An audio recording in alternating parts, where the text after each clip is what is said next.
My father-in-law had an aggressive outburst toward me after I spilled wine and my husband took his side, so I walked out. And what I did next made them pay dearly. My name is Samantha, and at 28 I thought I had a perfect marriage of 5 years with Eric until that night at his father Harold's birthday party. One spilled glass of wine changed everything. The moment the red liquid splashed on his crisp white shirt, I saw a side of my father-in-law I never imagined. But what hurt more than his fist connecting with my face was hearing my husband say those words that shattered our marriage. I grew up in a middle-class neighborhood in Columbus, Ohio. My parents were hardworking people who taught me the value of education and independence. Dad was an accountant, Mom, a high school English teacher. We never had luxury, but we had love and abundance. They supported me through college, where I earned my degree in graphic design, always encouraging my creative talents. After graduation, I landed a job at a small marketing agency. The pay wasn't amazing, but I loved the creative freedom. It was at this point in my life, feeling confident and settled in my career path, that I met Eric. It happened at my friend Jenna's art gallery opening. I was admiring a particularly striking abstract piece when a tall, dark-haired man with kind eyes offered me a glass of champagne. That was Eric. He was charming, intelligent, and seemed genuinely interested in my opinions about the artwork.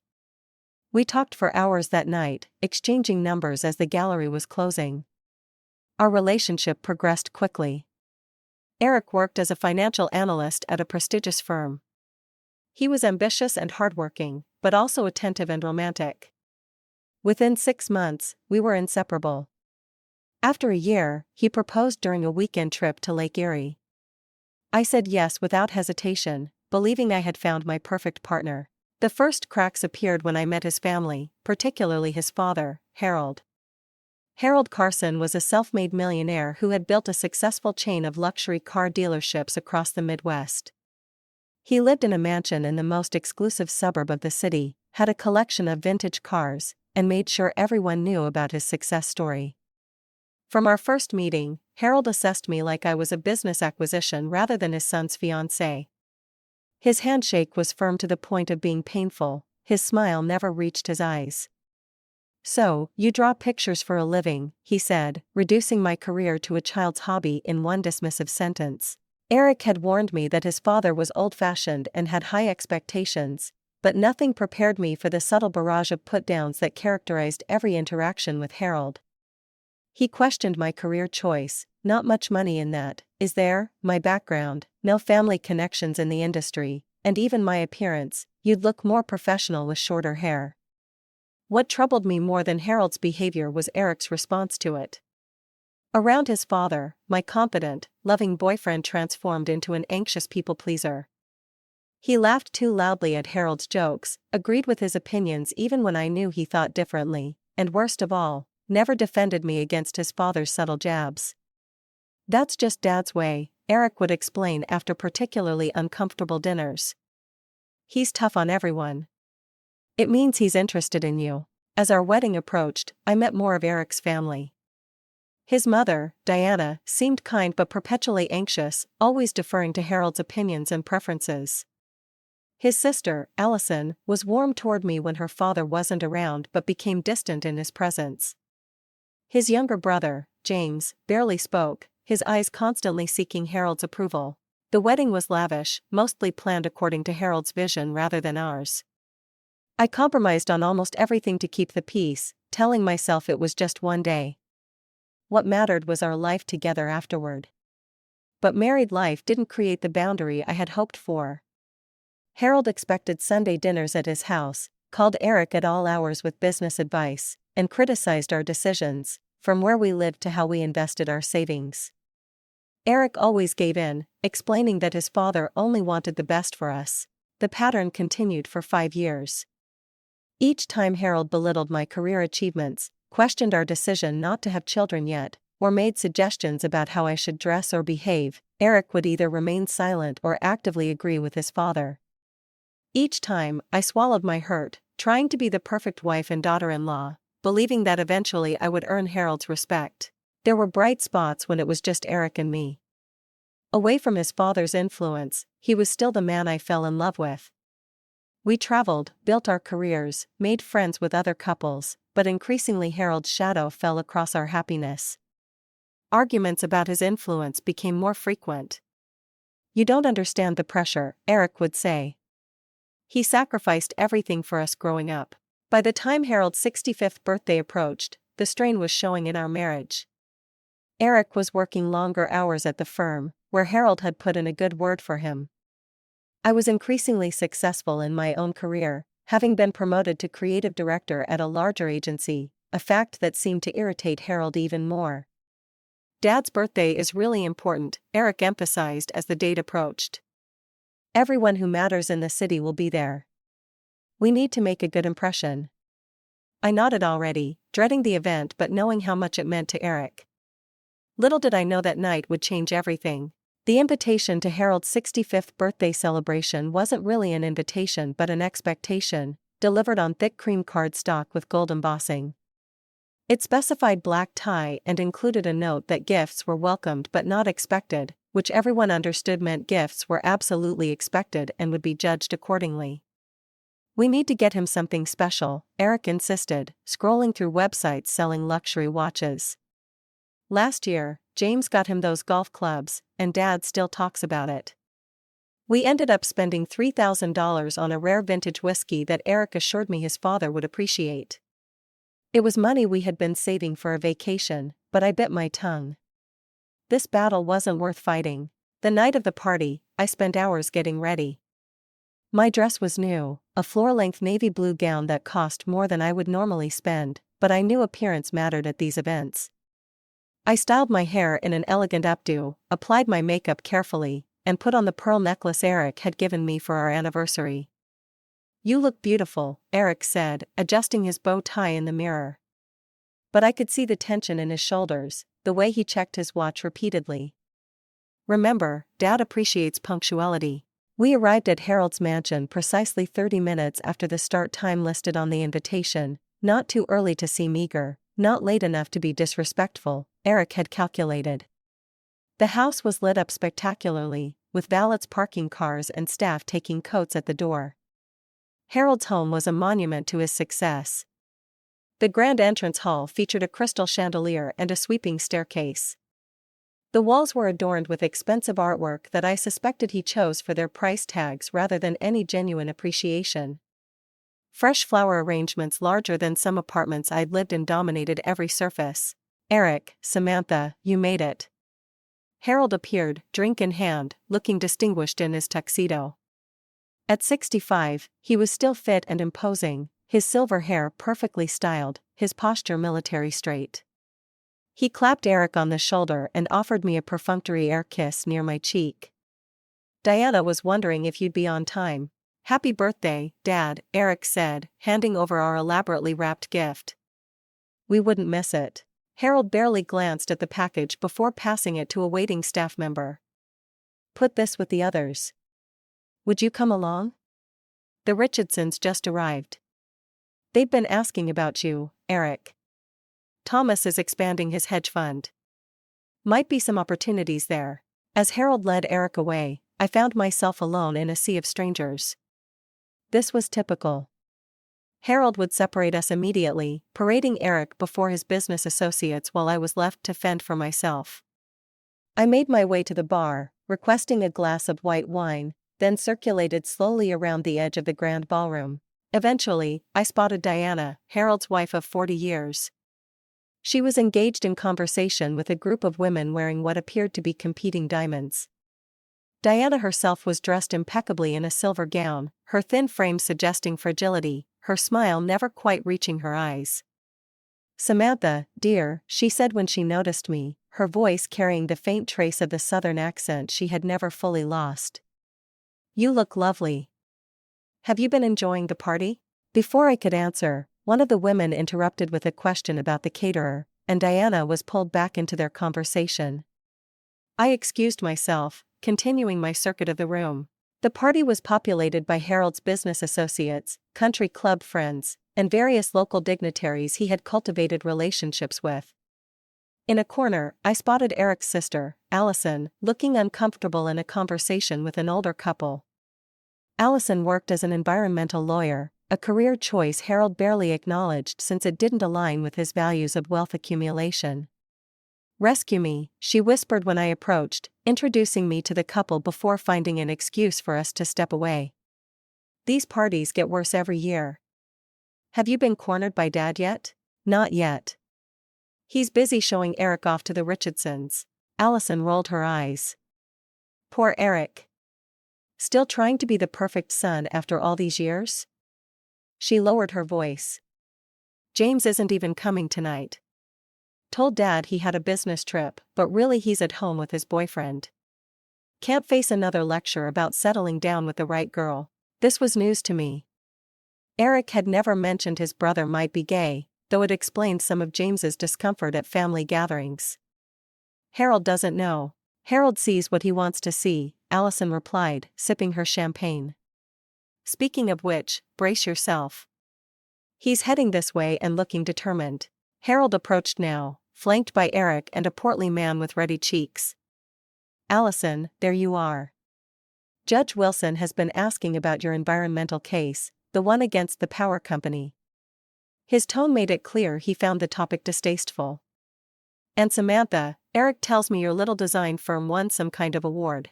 "My agency won the Regional Advertising Excellence Award for our campaign with the Children's Hospital," I corrected gently. It had been a major achievement, one I was genuinely proud of. Harold made a dismissive noise. "Well, it's nice to have hobbies. Eric here is being considered for the junior partner track, aren't you, son? Thomas thinks he has real potential." Eric beamed under his father's rare praise, not noticing, or choosing to ignore, the way he had diminished my accomplishment. I felt my cheeks flush but maintained my smile, having learned that showing any negative reaction only made these situations worse. As the evening progressed, I found myself becoming increasingly tense. Every interaction with Harold felt like navigating a minefield. The wine I was drinking to cope was hitting harder than expected, probably because I'd been too nervous to eat much of the elaborate food being served by white-gloved staff. I observed Harold throughout the night, noting how differently he treated people based on their perceived value to him. He was charming and attentive to business contacts and local officials, condescending to service staff, and alternately controlling or dismissive with his family. I watched as he criticized the way Diana was conversing with the mayor's wife, saw him pull Eric aside repeatedly to introduce him to important contacts, and noticed how he barely acknowledged Allison's significant other when they arrived late. The final straw came during the dinner portion of the evening. We were seated at an elaborate table in the mansion's formal dining room, Harold at the head holding court. The conversation had turned to politics, with Harold expressing strong opinions about recent tax legislation. "These social programs are just handouts," he declared, gesturing with his fork. "When I started my business, I didn't get any government help. Worked 18-hour days, took risks. That's how you build success." I knew from Eric that Harold's first dealership had actually been purchased with a significant loan from his own father-in-law, but no one at the table contradicted him. "What do you think, Samantha?" Harold suddenly asked, fixing me with his penetrating stare. "You work in a creative field. I imagine many of your colleagues support these entitlement programs." All eyes turned to me. Eric tensed beside me, his hand finding mine under the table in what might have been support or warning. I took a deep breath, knowing I was being baited but unwilling to completely compromise my values. "I think different people have different circumstances," I said carefully. "Not everyone has the same opportunities or starting advantages. Safety nets help people through difficult times so they can contribute to society later." The table fell uncomfortably silent. Harold's eyes narrowed slightly before he let out a laugh that didn't sound amused. "Well, that's a very idealistic perspective. When you've been in business as long as I have, you learn how the world really works." The conversation moved on, but I could feel Harold's disapproval like a physical weight. Eric's hand had withdrawn from mine. I reached for my wine glass, needing something to occupy my hands and calm my nerves. The red liquid gleamed under the chandelier light, dark and rich, against the white tablecloth. Little did I know that this glass of wine would become the catalyst for the unraveling of my marriage. As dinner concluded, servers began clearing plates and refreshing drinks. The large dining room hummed with conversation. Crystal glasses clinked, and occasional bursts of laughter punctuated the evening air. Harold had moved to stand at the head of the table, preparing to give what I assumed would be one of his self-congratulatory speeches before the cake was presented. I had managed to survive most of the evening without any major confrontations, keeping my responses neutral and my smile fixed in place. The wine had helped dull the edge of anxiety, though I was careful not to drink too much. The last thing I needed was to give Harold ammunition about my inappropriate behavior. Eric had been by my side physically throughout dinner but emotionally distant, constantly scanning his father's reactions and adjusting his own accordingly. I felt exhausted by the performance of it all, the constant vigilance required to navigate Harold's expectations. As Harold tapped his glass for attention, I noticed several servers entering with trays of fresh drinks for the toast. One approached me, offering a new glass of red wine. I accepted it with a whispered thank you, earning a genuine smile from the young woman. Harold noticed this exchange and frowned slightly before beginning his speech. "Friends, colleagues, family," he began, his voice commanding the room instantly. "Thank you for joining me to celebrate 65 years of life and success. When I look around this room, I see the fruits of decades of hard work and determination." He continued in this vein, recounting his business triumphs, thanking key people who had supported his vision, and making several jokes at the expense of competitors who had failed where he had succeeded. The guests laughed appreciatively, raising their glasses at appropriate moments.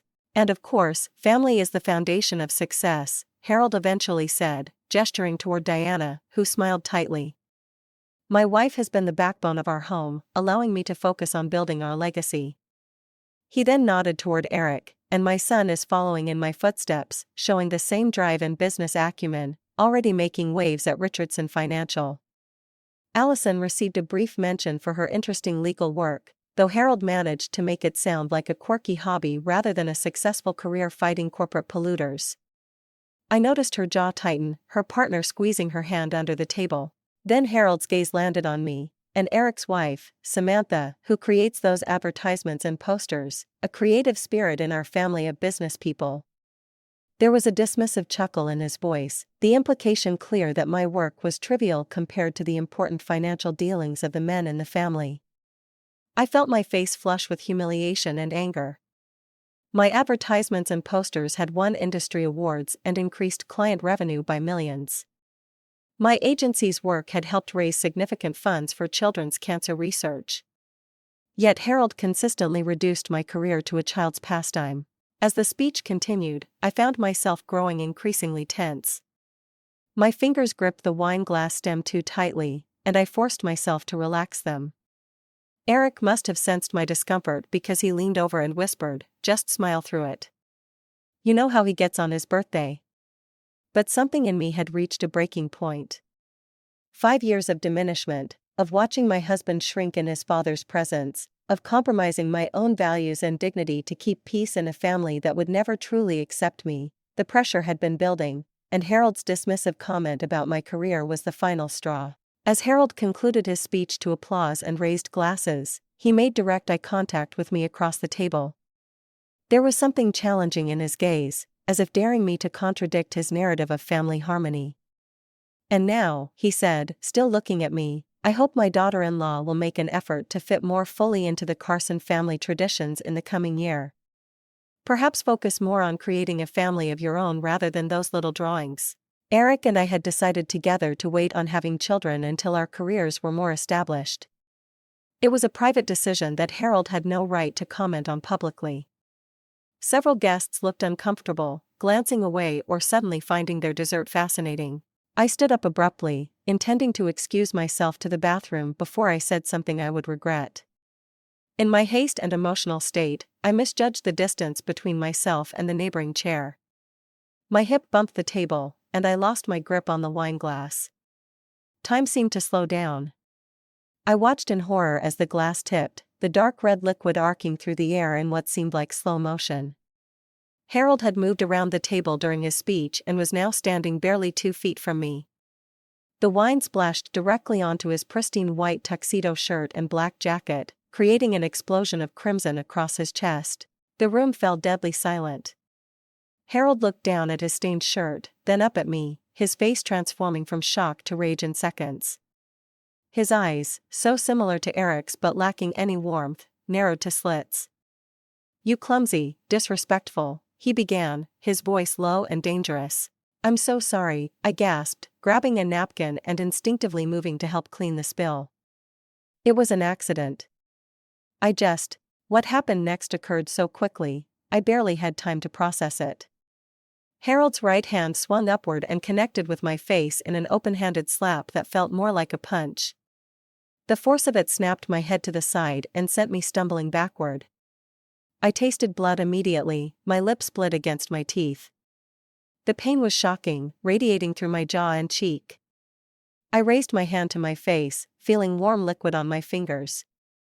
Blood dripped from my lip onto the polished floor, bright red droplets on the expensive marble.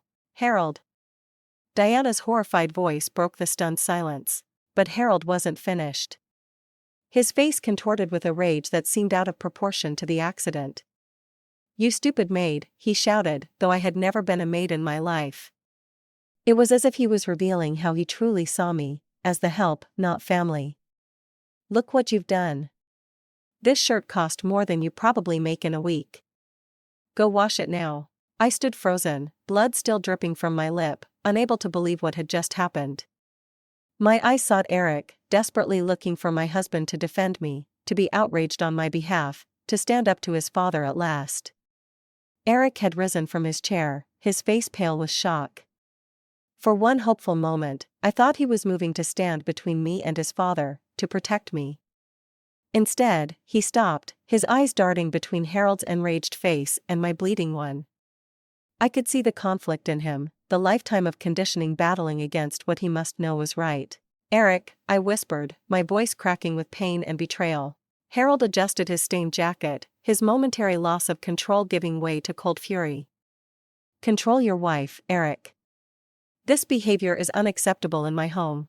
All eyes in the room were on Eric now, his business associates, his mother, his sister, the serving staff, everyone waiting to see what he would do. I saw him swallow hard, his Adam's apple bobbing as he made his choice. "Samantha," he said, his voice strained but clear in the silent room. "You should apologize to my father." It felt like the floor had disappeared beneath my feet. "Eric," I managed, tasting blood as I spoke. He wouldn't meet my eyes. "Just apologize for the accident, or you should get out." The words hung in the air between us, irrevocable. In that moment, something fundamental broke inside me, not just my heart, but my understanding of who we were together, who I thought my husband was. Blood continued to drip from my split lip, dotting the floor with tiny red circles. No one moved to help me, to offer a cloth for my bleeding mouth, or to express concern for my injury. In their silence, they were all complicit. I straightened my spine, using the back of my hand to wipe blood from my chin. Without a word, I turned and walked toward the door, my heels clicking on the marble floor in the deathly quiet room. I didn't look back at Eric, at Harold, or at any of the shocked faces of the guests. My cheek throbbed, my lip stung, but the pain of betrayal eclipsed any physical discomfort. As I reached the grand foyer, I heard Allison call my name, but I didn't stop. I collected my wrap and purse from the coat check and walked out into the cool night air alone. The night air hit my face like a second slap, the cool breeze stinging my split lip. For a moment, I stood on the sweeping driveway of Harold's mansion, disoriented and in shock. My mind struggled to process what had just happened, to reconcile the physical violence with the man who had hosted 40 guests in his home, to understand how my husband could choose his father over me after witnessing such an assault. A valet approached, concern evident on his young face. "Ma'am, are you all right? Do you need medical assistance?" I must have looked a sight, an elegantly dressed woman with blood on her face and hands, standing alone outside a mansion where a birthday celebration continued as if nothing had happened. "My car, please," I managed to say, my voice steadier than I felt. "The black Audi. Of course, right away." He hurried off, speaking quickly into his radio.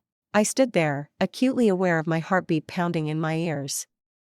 Inside that house was the man I had promised to love for a lifetime, the man whose ring I wore, whose name I had taken, whose life I had entwined with mine. And he had just told me to apologize to someone who had struck me hard enough to draw blood, or to leave. As if these were equivalent options, as if I had done something to deserve violence. A tissue appeared in my peripheral vision. Another valet, this one older, was offering me a clean handkerchief. "For your lip, ma'am," he said quietly. "Thank you," I whispered, pressing it gently to my mouth. The white cloth immediately bloomed with red. My car arrived, and the first valet opened the door for me. "Are you sure you should be driving? We could call you a taxi." "I'm fine," I said automatically, though I was anything but fine. I just needed to get away, to put distance between myself and the Carson family. As I slid into the driver's seat, I caught a glimpse of my face in the rearview mirror. My carefully applied makeup was smeared, my lower lip swollen and split on one side, a bruise already forming on my left cheek. 5 years of marriage, of compromises, of trying to fit into the Carson family mold, and this was where it had led me, bleeding and alone in a car outside my father-in-law's mansion. I started the engine and drove carefully down the long driveway, past manicured gardens and ornamental fountains that had cost more than most people's homes. At the security gate, the guard nodded politely, seemingly unaware of what had transpired inside. Perhaps such incidents weren't uncommon in Harold's world. Once on the main road, I had no clear destination in mind. I couldn't face going back to the house Eric and I shared, not yet. The thought of waiting there, surrounded by our wedding photos and shared possessions, for a husband who had just publicly betrayed me was unbearable. Tears blurred my vision as I drove aimlessly through the upscale neighborhood. I pulled over on a quiet side street, not trusting myself to drive safely in my emotional state. Sobs welled up from deep inside me, breaking through the shock. I cried for the humiliation I had endured, for the pain of Eric's betrayal, and for the realization that perhaps our entire marriage had been built on illusions. My phone began to ring in my purse. Eric's name flashed on the screen. I let it go to voicemail. It rang again immediately, and again. I silenced it, unable to hear his voice, to listen to whatever explanation or justification he might offer. After composing myself enough to drive safely, I made a decision. I needed neutral ground, a place to think and plan my next steps. I drove to a hotel near the city center, one nice enough to be safe but not so upscale that my disheveled appearance would cause too much concern. The night clerk at the reception desk looked up as I approached, his professional smile faltering slightly at the sight of my face. "Good evening, ma'am. How can I help you?" "I need a room for tonight," I said, reaching for my credit card. "Just one night." His eyes flickered to my injured lip but professionally avoided commenting. "Of course. May I see some identification?" As I handed over my driver's license and credit card, I was acutely aware of how this must look, a woman with a bruised face checking into a hotel alone late at night. The clerk processed my information with discreet efficiency. "Room 412, he said, handing me a key card. "The elevators are to your right. Is there anything else you need?" I understood what he was really asking. "No, thank you. I'm safe now," I said, the words catching in my throat because they highlighted the fact that I hadn't been safe in Harold's home with my own husband. The hotel room was bland and impersonal, but it represented sanctuary. I locked the door behind me, engaged the security chain, and finally allowed myself to fully feel the magnitude of what had happened. In the bathroom, I carefully cleaned my split lip with warm water, wincing at the sting. The bruise on my cheek was darkening, a visible reminder of Harold's violence and Eric's failure to protect me. I changed out of my expensive gown into the hotel's complimentary robe. The formal dress now felt like a costume from a life that no longer existed.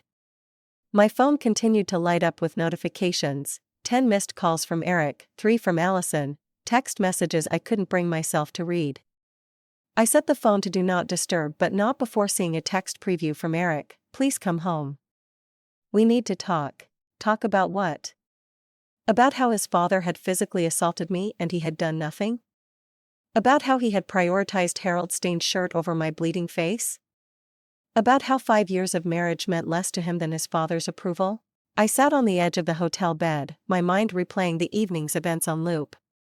Had there been signs I'd ignored? Yes, countless times when Eric had chosen his father's wishes over our own, when he had remained silent in the face of Harold's criticism, when he had asked me to compromise just this once to keep the peace. But I had never imagined he would fail me so completely, so publicly. The Eric I thought I knew would never allow anyone to hurt me, would stand between me and danger without hesitation. Who was this stranger who had told me to apologize to my attacker or leave? By dawn, I had barely slept. My face throbbed, and my heart felt hollowed out. I checked my phone to find 36 missed calls, 23 from Eric, 8 from Allison, 3 from my friend Rachel, and 2 from numbers I didn't recognize. The volume of messages suggested the news had spread beyond those present at the party. I couldn't face any of them yet. I needed time to think, to decide what this meant for my marriage, my future. I ordered room service breakfast I couldn't eat and stared out the window at the awakening city below, feeling disconnected from the normal world continuing outside. Around 9 in the morning, I called Rachel, my closest friend since college. She answered on the first ring. "Samantha, oh my God, are you okay? Allison called me looking for you. She told me what happened." "Where are you?" Hearing her voice filled with genuine concern broke something in me. "He hit me, Rachel," I said, my voice cracking. "Harold hit me, and Eric told me to apologize to him." "Jesus Christ," Rachel breathed. "Where are you now?" "I'm coming to get you." I gave her the hotel information, grateful beyond words for her immediate, unquestioning support. Within 45 minutes, she was knocking on my door, gasping when she saw my face. "That bastard," she said, pulling me into a gentle hug. "Both of them bastards." Rachel helped me gather my few belongings. "You're coming to stay with me," she said in a tone that brooked no argument. "For as long as you need." As we left the hotel, I made a decision that would alter the course of my life. I wasn't going back, not to Eric, not to a marriage where I came second to an abusive father-in-law, not to a relationship built on such a fundamental betrayal of trust. It wasn't a decision made in anger or haste, despite the freshness of the wounds. It was a moment of clarity, of recognizing that some lines once crossed cannot be uncrossed. A man who could watch his wife be struck and bleeding and choose the aggressor's side was not a man I could build a life with. As Rachel drove us to her apartment, I looked out at the passing city streets, the same buildings as yesterday, but everything had changed. I had changed, and there was no going back. Rachel's guest room became my sanctuary for the next week. It was a small space with a twin bed, a desk, and a window overlooking a quiet side street, but it represented safety and unconditional support. Rachel lived alone in a 2-bedroom apartment in a diverse, artistic neighborhood across town from the suburban home Eric and I had shared. The change of environment helped clear my head. The morning after the incident, I woke to find my face significantly more swollen. The bruise on my cheek had darkened to a deep purple that no concealer could hide.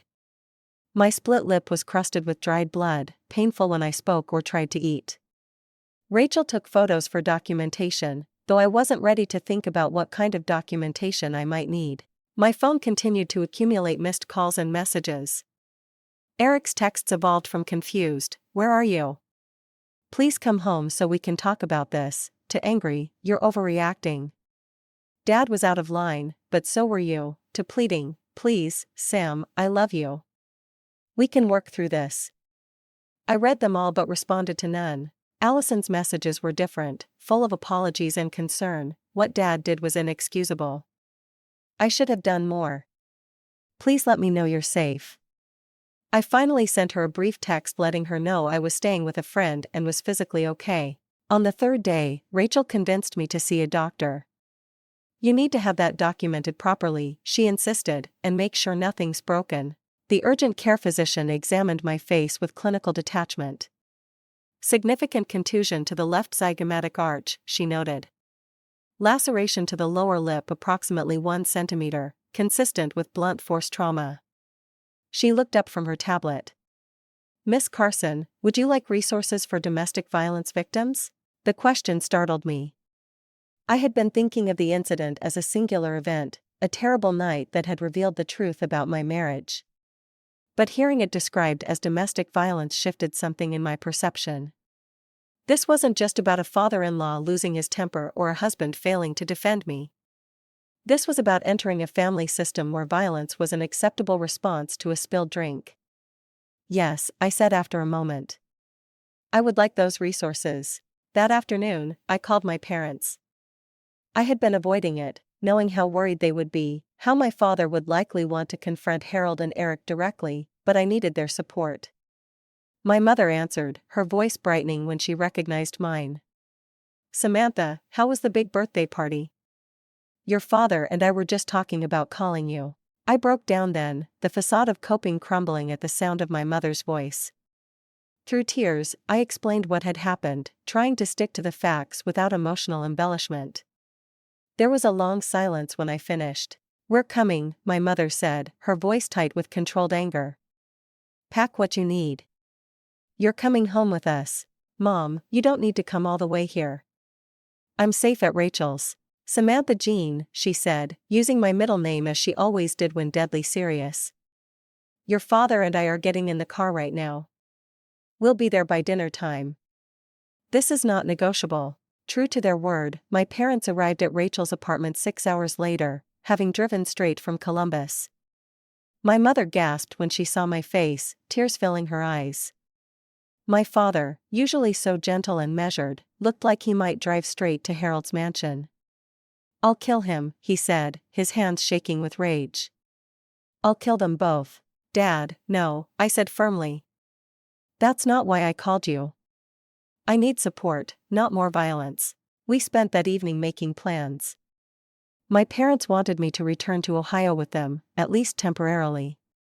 Give yourself space to think, my mother advised, away from Eric's influence and pressure.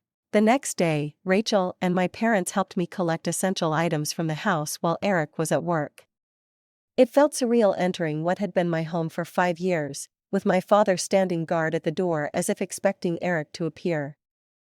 I packed clothes, personal documents, my laptop, and a few sentimental items that were solely mine. I left my wedding ring on the dresser. Before leaving town with my parents, I made 2 important calls. The first was to a therapist recommended by the Domestic Violence Resources.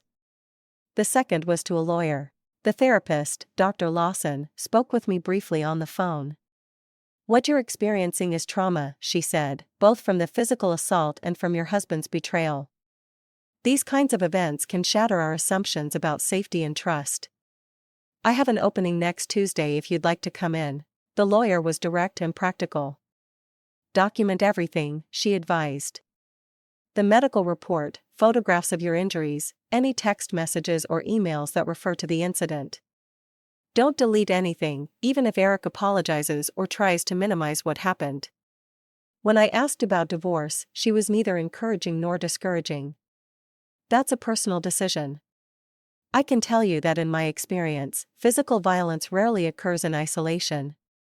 It's usually part of a pattern, even if this is the first time it's manifested this way. As I settled into my childhood bedroom in my parents' home, I had time to reflect on that pattern. Harold had never been physically violent in my presence before, but the seeds had been there, in his controlling behavior, his explosive anger over minor issues, his treatment of service staff, and the way Diana flinched slightly when he raised his voice. And Eric, I scrolled through mental images of our marriage, seeing now what I had chosen to ignore, how he became anxious before visits with his father, checking and rechecking details to avoid Harold's criticism, how he would agree with Harold's offensive opinions, then later tell me he didn't really believe them, how he had gradually pushed me to change aspects of myself, my appearance, my career ambitions, even my political views, to better align with Harold's expectations. 2 weeks after leaving, I finally agreed to meet Eric at a neutral location, a coffee shop downtown. He was already waiting when I arrived, rising quickly when he saw me. The bruise on my face had faded to a yellowish shadow, but my lip still showed a visible healing cut. Sam, he said, his voice breaking. Thank you for meeting me. I've been so worried. I sat across from him, maintaining physical distance. Up close, he looked terrible, unshaven, dark circles under his eyes, a certain desperate energy about him. Part of me ached to comfort him, to fall back into the familiar pattern of managing his emotional needs. I resisted the urge. I'm staying with my parents, I said evenly. I needed space to think. I understand, he said quickly. What happened was awful. Dad was completely out of line. He's never done anything like that before, I swear. He was drunk and under stress about some business deal. Stop, I interrupted. Are you actually making excuses for him hitting me? Eric looked down at his coffee. No, of course not. It was inexcusable. He knows that. He wants to apologize in person. The idea of facing Harold again made my stomach turn. I don't want his apology. What I wanted was for my husband to defend me, to choose me, to be outraged that someone hurt me. Instead, you told me to apologize to him. I was in shock, Eric pleaded. You don't understand what it's like with him. Growing up, we never challenged Dad, ever. He has a temper. When Mom would try to stand up to him, things would get worse. I felt a chill. Worse, how? Eric's silence told me everything. This wasn't an isolated incident. This was a pattern of behavior I was only now seeing clearly. Did he hit your mother? You? Your siblings? It wasn't like that, Eric said defensively. Dad believes in discipline, old school, you know. A few times when I was a teenager, things got physical, but he's mellowed with age. Not mellowed enough, clearly. Eric, listen to yourself. You're normalizing abuse. It's not abuse, he insisted, though his eyes wouldn't meet mine. Dad built everything from nothing. He had it tough growing up. He doesn't know how to express himself sometimes. We talked for over an hour, going in circles. Eric alternated between acknowledging his father's behavior was wrong and making excuses for it. He promised things would be different, that he would set boundaries with Harold, that we could start fresh. I love you, Sam. Please come home. On what conditions? I asked. Would I still be expected to see Harold at family events? Would you actually stand up to him next time, or would I be on my own again? Eric hesitated, and in that hesitation was my answer. He couldn't promise to choose me over his father, not really. The programming ran too deep. I need more time, I said finally. And I have some non-negotiable conditions if there's any chance for us. First, I will never be in Harold's presence again. Second, we start couples therapy immediately. Third, you begin individual therapy to address your relationship with your father. Eric looked stricken. Never see Dad again? That's not practical, Sam. He's my father. There are holidays, family events. Then you have your answer, I said quietly. And so do I. I left the coffee shop feeling strangely calm. The decision had been made, not in the heat of the moment but after careful reflection. I filed for legal separation the next day. In the months that followed, I rebuilt my life piece by piece. I found a job at a different marketing agency in my hometown. I rented a small apartment, furnished it with items that were solely mine, decorated it according to my own taste rather than the neutral palette Eric had preferred. I continued therapy, working through not just the trauma of that night but the slow erosion of self that had occurred throughout my marriage. Dr. Lawson helped me recognize the red flags I had ignored, the compromises that had gone beyond normal relationship give and take into self-abandonment. The physical violence was the breaking point, she observed during one session, but the foundation had been cracking for years. She was right. In trying to please Eric, and by extension, Harold, I had gradually silenced my own voice, doubted my own perceptions, and accepted treatment I would never have tolerated in the beginning of our relationship. 3 months after our separation, I filed for divorce. Eric contested it initially, still believing we could reconcile, but eventually seeing my resolve, he agreed to an uncontested dissolution. We divided our assets equitably, the process made easier by the fact that we had no children. The day I signed the final divorce papers, I felt a complex mix of grief and liberation. 5 years of my life had been invested in a relationship that had ultimately failed. Yet I was free now, free from Harold's influence, free from Eric's inability to be the partner I needed, free to rebuild on my own terms. That evening, I received an unexpected call from Allison. I heard the divorce was finalized, she said. How are you doing? We talked for nearly an hour. She shared things about her childhood that confirmed my worst suspicions about Harold: the emotional and occasional physical abuse, the constant criticism, the impossible standards. "Dad broke something in all of us," she said. "James barely speaks to any of us now. Mom is a shell of who she could have been. And Eric always got the worst of it because he was the son Dad pinned all his hopes on." "That explains his behavior," I said. "But it doesn't excuse it." "No," Allison agreed. "It doesn't. For what it's worth, I think you made the right decision. I wish I had your courage with my own relationships." As we ended the call, she said something that stayed with me. "Dad didn't just hit you that night, Samantha. He showed you who our family really is. Maybe someday we'll all find the strength to break free like you did." Her words crystallized something I had been feeling but couldn't articulate. In that terrible moment when Harold's hand connected with my face, when blood dripped onto marble floors and Eric told me to apologize or leave, the illusion of the family I had married into had shattered. And in that shattering was a terrible gift, the truth, painful but necessary for healing. 6 months after the divorce was finalized, I had established a new rhythm to my life. My position as senior creative director at the Columbus agency was challenging and fulfilling. I had made new friends through a local arts collective and reconnected with old ones from before my marriage.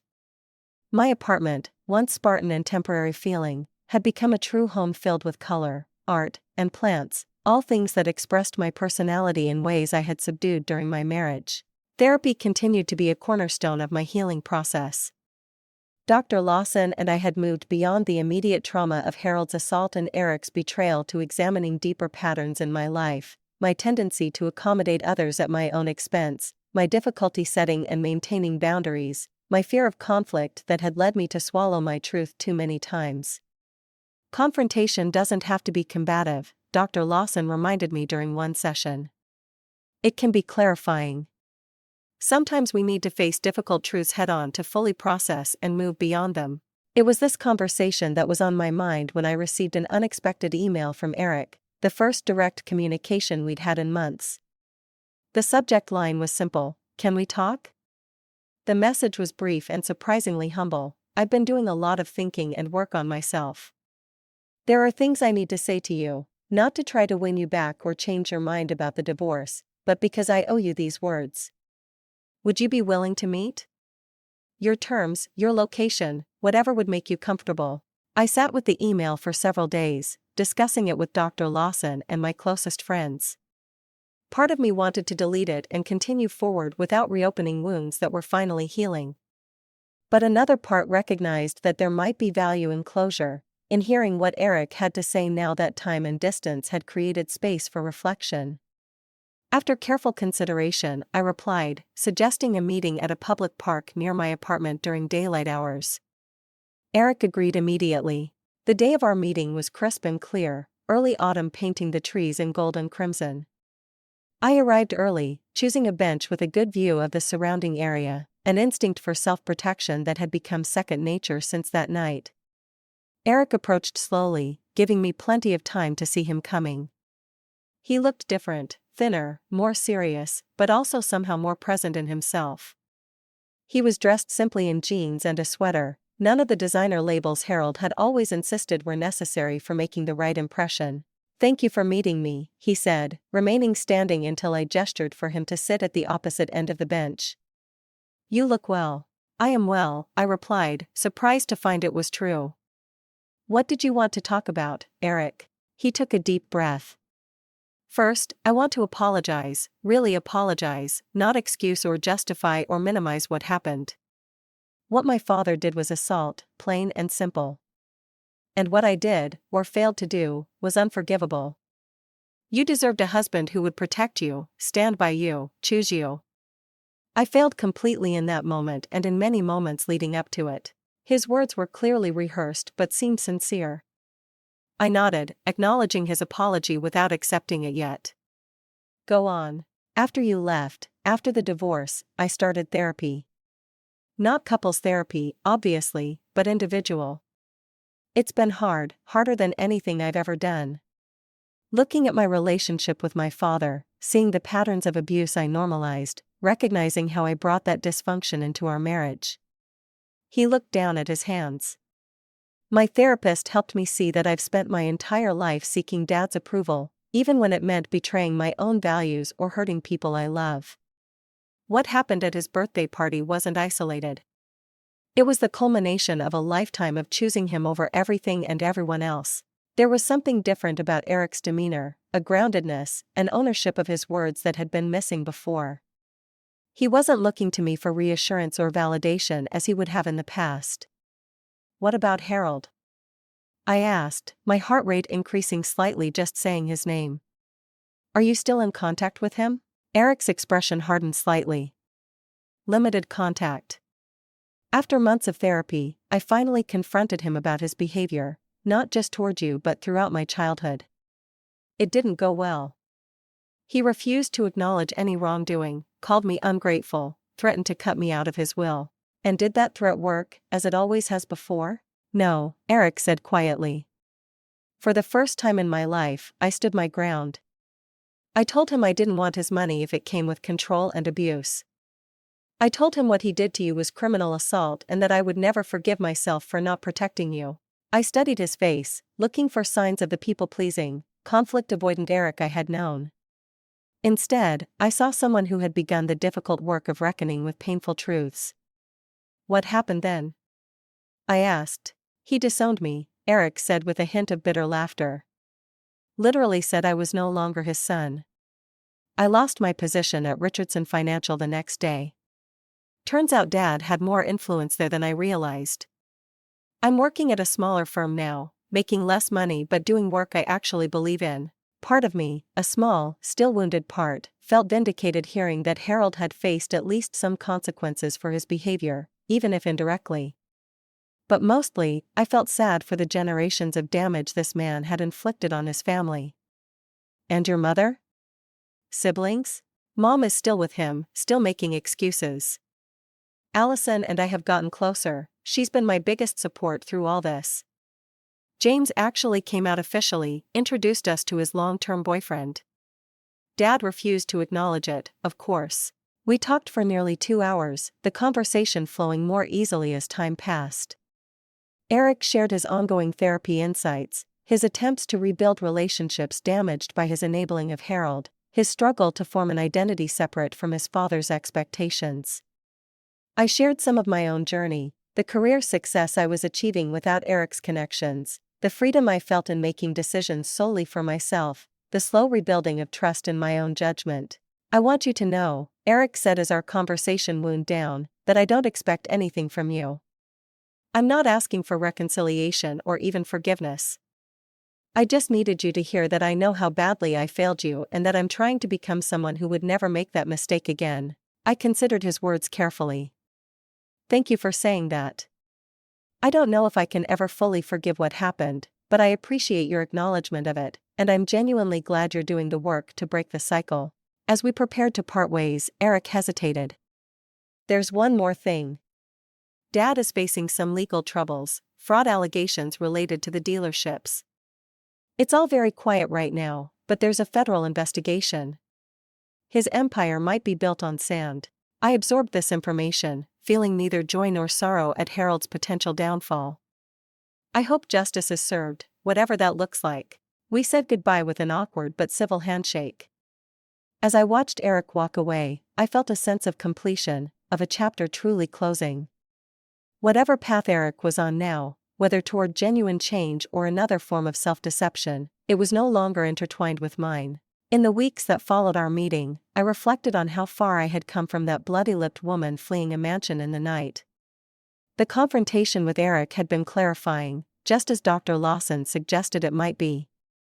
It hadn't changed the past or erased the hurt, but it had confirmed that my decision to leave had been the right one, not just for my safety but for my soul. My life continued to expand in ways it couldn't have within the constraints of my marriage. I took a photography class, something I had always wanted to do but that Eric had dismissed as not practical. I traveled alone to New Mexico for a design conference, extending my stay to explore Santa Fe's art scene. I went on a few dates, nothing serious yet, but each one an affirmation that I could trust myself to recognize respect and kindness. At work, I led a campaign for a domestic violence awareness organization, channeling my personal experience into creating materials that might help others recognize warning signs I had missed. The campaign won a national award and, more importantly, increased calls to the organization's helpline by 30%. 7 months after my meeting with Eric, I received a clipping from Allison, a small newspaper article announcing federal charges against Harold Carson for tax fraud and financial misrepresentation. The accompanying photo showed Harold leaving a courthouse, looking suddenly old and diminished without his usual trappings of power. I felt no satisfaction seeing this, only a quiet confirmation that appearances often hide deeper truths. Harold's carefully constructed image of success and respectability had concealed corruption, just as his public charm had masked private violence. Around this time, I also reconnected with Michael, a graphic designer I had known professionally for years. What began as collaboration on a project evolved into friendship and eventually cautious romance. Unlike Eric, Michael had no interest in controlling or changing me. He listened when I spoke, respected my boundaries without question, and showed consistent kindness, not just to me but to service workers, colleagues, and strangers. When I eventually shared the story of my marriage and its ending, Michael's response was simple and perfect: "I'm so sorry that happened to you, and I'm so impressed by your courage in leaving. Thank you for trusting me with your story." With Michael, I learned that love doesn't require diminishment or compromise of core values.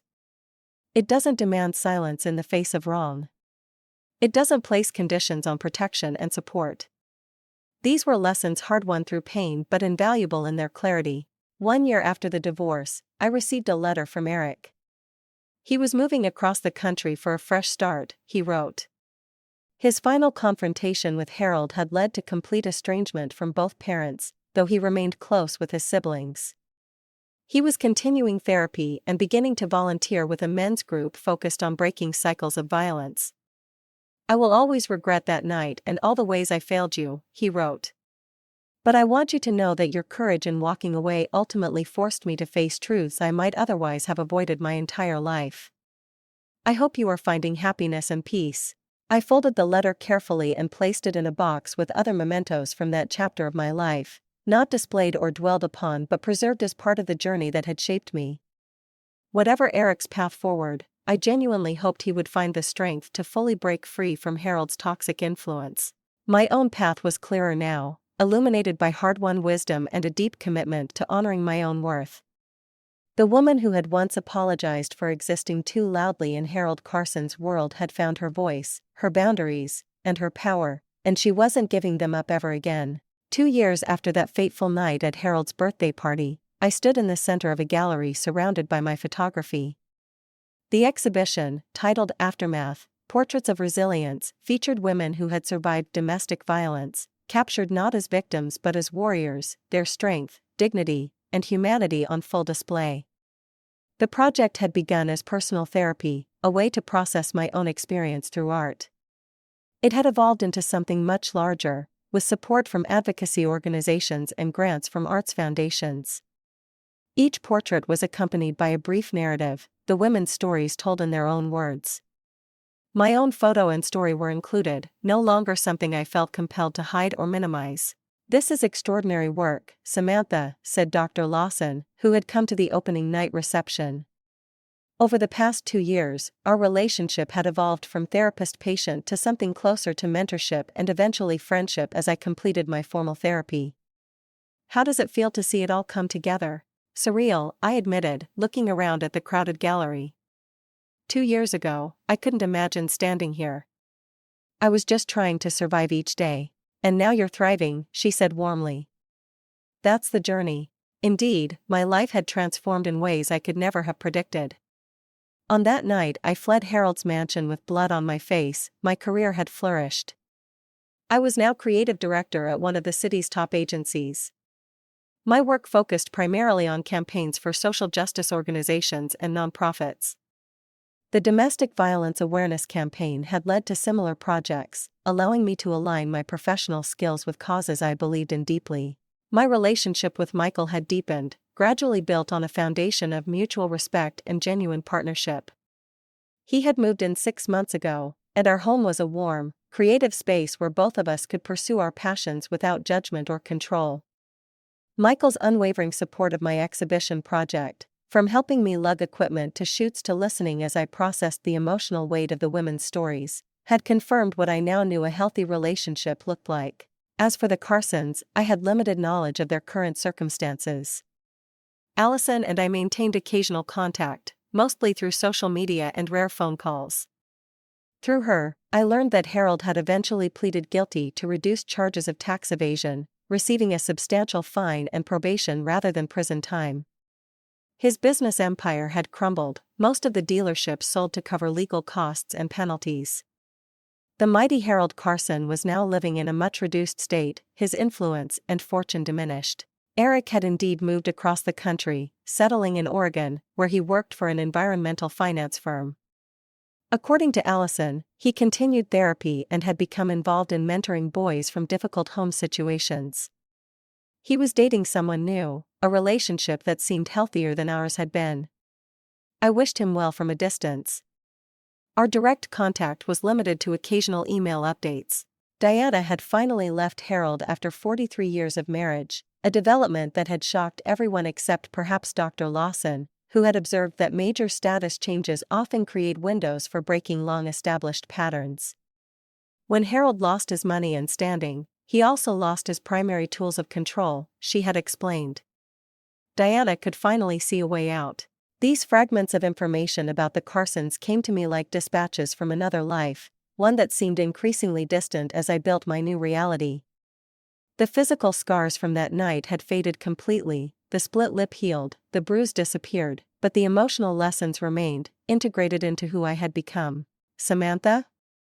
Michael approached, accompanied by a reporter from the local arts magazine. Sorry to interrupt, but Elise wanted to ask you a few questions about the exhibition if you have time. After the interview, Michael and I circulated through the gallery, greeting guests and answering questions about the project. The response was overwhelmingly positive, with several attendees sharing their own experiences with relationship violence, many for the first time. Your work has created a safe space for these conversations, observed Carmen, the director of a local women's shelter who had helped connect me with many of the portrait subjects. That's a rare and valuable gift. Later that evening, as the crowd thinned and the event wound down, I found myself alone in front of my self-portrait. The photograph showed me in profile, face turned slightly toward the camera, the gallery lighting highlighting the determination in my expression. The accompanying text was simple: I left with nothing but my dignity. It turned out that was everything I needed to rebuild. Looking at that image, I reflected on the journey of the past 2 years, the pain, the healing, the growth, the rebuilding. I thought about all I had learned, lessons I wished I had understood sooner but was grateful to know now. I had learned that love should never require you to make yourself smaller, to silence your voice, or to accept disrespect. I had learned that family systems can be toxic and that loyalty to others should never supersede loyalty to your own well-being and values. I had learned that leaving is sometimes the most powerful act of self-love possible. Most importantly, I had learned that healing isn't a destination but a process, one that continues to unfold in unexpected ways. The broken pieces of my former life hadn't simply been repaired. They had been transformed into something new and stronger, like the Japanese art of kintsugi, where broken pottery is mended with gold, the cracks becoming the most beautiful part of the piece. Ready to head home? Michael asked, approaching with my coat. You must be exhausted. Actually, I feel energized, I said, smiling at him. But yes, let's go home. As we walked out into the cool night air, I thought about the concept of home, not just the physical space Michael and I shared but the internal home I had built within myself, a place of safety, truth, and self-acceptance that no one could ever take from me again. The woman who had once apologized for accidentally spilling wine now moved through the world with quiet confidence, helping others find their voice while continuing to strengthen her own. The journey hadn't been easy, and there had been days when the pain seemed too much to bear. But standing on the other side of that pain, I could see how it had transformed me, how choosing myself hadn't been selfish but necessary, and ultimately healing. What are you thinking about? Michael asked as we drove home. About choices, I said. And how sometimes the hardest ones lead us exactly where we need to go. He reached for my hand across the console, understanding in his touch. No further explanation needed. That night, before falling asleep, I thought about the thousands of women who might be experiencing their own version of that terrible moment, the raised hand, the blood, the impossible choice. I hoped some of them might see my exhibition, read my story, and recognize that walking away doesn't mean giving up. Sometimes it means saving yourself. And in saving yourself, you create the possibility for a life more authentic and fulfilling than the one you left behind, a life built not on compromises and fear but on truth and self-worth. A life where spilled wine is just spilled wine, a minor accident, not a catalyst for violence. A life where you are valued, respected, and free.